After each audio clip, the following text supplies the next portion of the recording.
As we met with them and we discussed our various options, it was at that time with Jholie's literally falling off the electronic radar. No communication, no social media, no postings like that. And talking with the family, this clearly was now something that was beyond normal. At that point, we upgraded her status as an endangered missing juvenile, and our efforts continued. Our efforts continued every day through interviews, searches, web searches, search warrants, legal process through social media and such, and that continued up until the day that she was found, and continues beyond. I will tell you that on that Tuesday, when we spoke with the FBI and the National Center for Missing and Exploited Children, the number of leads that we had, both viable and leads that did not pan out, took us to places as far as Philadelphia, up and down the East Coast. We were in contact with the Old Dominion University Police, the Norfolk Police, the FBI in the Norfolk field office, the FBI in the Philadelphia field office. This case took a lot of turns with a lot of incoming information and a lot of leads to follow up, and continues to have just an enormous amount of leads. And we, the police department, homicide detectives, are continuing to follow up just an enormous amount of information that has come in from the public and leads that we've developed. Thank you. Let me finish off the remarks. Thank you, Lieutenant James Bacon. I ask our community members that if they have any information regarding this case, which we continue to investigate as a homicide, to please call and keep providing us with information. The report of autopsy in this case is still pending, and I don't have a timeline on receiving that report. In closing, let me reiterate that a person of interest has been developed in this case, and we will continue to investigate every lead that's brought forth to us. Thank you. I'll take a questions. Yeah, one minute. Yeah, one minute. Go ahead. Let me ask you, your department often puts out warnings about dangers on social media, predators on social media. From my reporting, there seemed to be evidence that there might have been a predator who was luring her on social media, on Snapchat specifically. So what I wonder is, isn't that a sign of possible danger from the start, and something that your officers, I believe, were told on Saturday? Yeah. Again, I'm not going to get into the details of the case and what's told and what's not told. This is still a very fluid investigation, but I can tell you that we have been concerned from the onset that this missing juvenile was reported to us on the 13th of January. We remain concerned all throughout. The resources that came, and you've seen, but an example, we've tried to investigate, or we have followed up on every lead that's been given to us regarding the leads that are coming in to us. That's the best information that we had at that moment. The question is, why was she listed as a runaway? That is the best information that we had at the time. On that 13th of January, we go by the information, the best information that we have at the time. Had circumstances shown us differently, we would have done what we did, on subsequent days as well. But we have certain standards to make certain criteria. We've got to meet certain criteria. That's not to say that we were not concerned for Jholie. We interviewed an awful lot of people, and we will continue to. We will continue to interview people until we bring justice in this case. Yes, sir. The 17-year-old who's a person of interest, there's a story out there that he had a prior romantic relationship with her and that there was a stay-away order filed against him. Is that accurate? Again, the question is is there accurate information regarding the 17-year-old and prior legal proceedings that may or may not exist against that individual? I am prohibited by law to go into any any aspects of trying to identify or that would lead to the identification of a juvenile. For that reason, I'm not able to comment on what is or what is not out there. I can tell you with a degree of comfort that we've got a person of interest who's a 17-year-old who remains in custody here in Fairfax County. When was he arrested? What day was he arrested? He's been charged with that previous incident, the felony assault. The question is, what was the 17-year-old being charged with? What is he currently charged with? Why was he put back in jail? Yeah, he is being charged with, at this juncture, with a petition charging him with felony assault. He's not charged directly in connection to her death at this time. Yeah, let me clarify that and reiterate. The question is, so he is not charged with her death at this juncture. That is correct. He is not charged with her death. With her death. The 17-year-old was out of jail. Yeah. He went back to 1 minute. Let me, ma'am. Well, and just to get back to that, so this is a prior felony assault, just to make sure we're clear.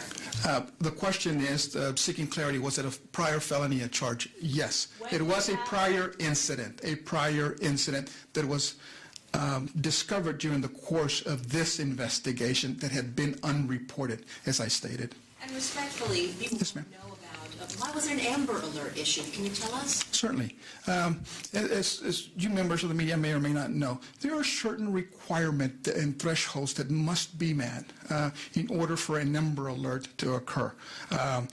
One of those requirements is, in fact, that there is an abduction element, that there's an abduction, that we conduct an investigation, and that we can definitively say that during the course of our investigation that an abduction occurred. Okay? What day was he arrested?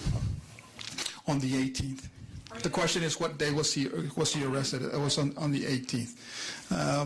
Maybe somebody who has an answer. Are you able to go into detail about what the felony assault involved or on the 18th? And then secondly, are you able to release the cause of death now that we were able to positively identify? Okay. Two questions. Am I able to go into details regarding the previous incident? Am I able to then release the cause of death? I'm not able to go into the details regarding the pending probable cause charge that's there for which he's been taken into custody, and I don't have a report of autopsy to be able to articulate what the cause and manner of death is at this point. Still waiting on that. The felony assault charge, when was that assault? When was the assault that the 17-year-old was in jail? When was the assault? It was the question is, when was that assault? When did that assault occur?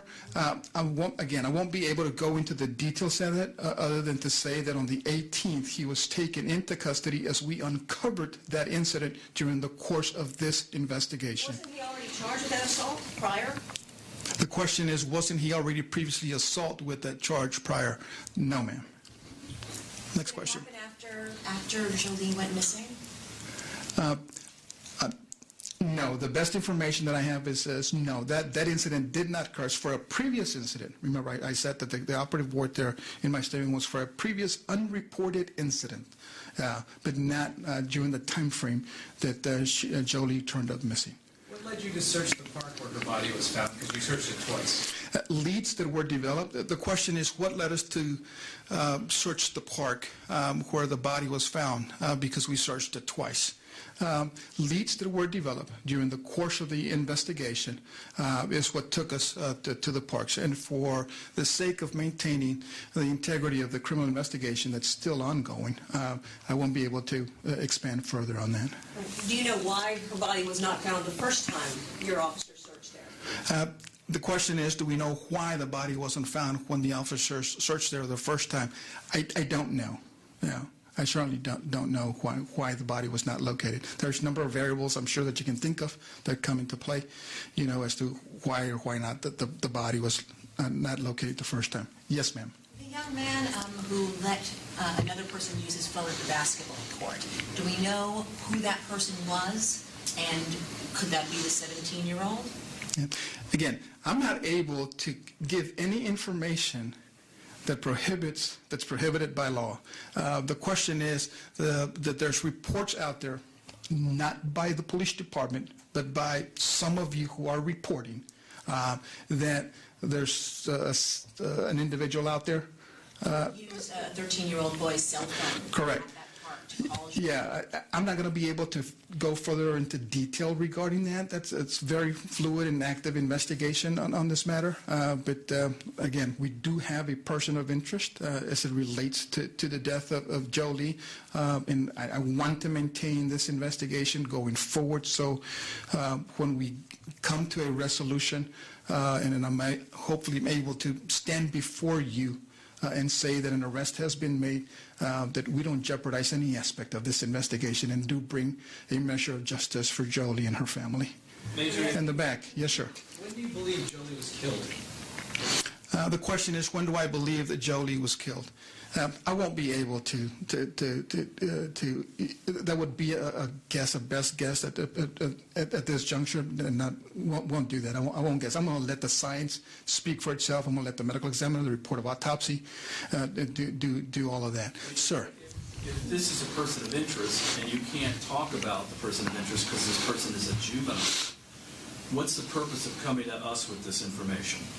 To inform the public and to inform you all. This is the first, maybe the second press conference that we've had on it. I think this first one was upon the discovery of Jholie's remains at the park.